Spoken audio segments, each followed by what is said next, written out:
అందరికీ నమస్తే. స్కూల్లో మనం వందే మాతర గీతాన్ని పాడి ఉంటాము. 6 చరణాలు ఉన్న మన జాతీయ గీతాన్ని 2 చరణాలే పాడి ఉన్నాము. అయితే కొందరికి నచ్చలేదని 6 చరణాలు ఉన్న మన జాతీయ గీతాన్ని 2 చరణాలుగా కట్ చేసుకొని పాడుతున్న దౌర్భాగ్యం మనది. అయితే 1875లో బంకించంద్ర చటర్జీ మన యొక్క దేశాన్ని వర్ణిస్తూ సస్యశ్యామలమైన దేశమని, మన యొక్క పాడి పంటలను, మన సంస్కృతి సంప్రదాయాలను వర్ణిస్తూ ఈ యొక్క జాతీయ గీతాన్ని రచించాడు.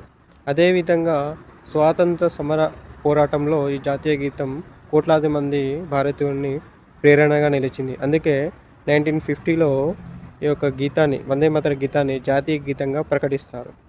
ఇందులో మనం ఒక చరణం గమనిస్తే త్వం హి దుర్గా దశప్రహరణధారిణి అంటే 10 ఆయుధాలు కలిగిన దుర్గాదేవి నువ్వే, కమలదళ విహారిణి కమలంలో కూర్చున్న లక్ష్మీదేవి నువ్వే, వాణి విద్యదాయిని నమామి త్వం, జ్ఞానాన్ని అందించే సరస్వతీదేవి నువ్వే.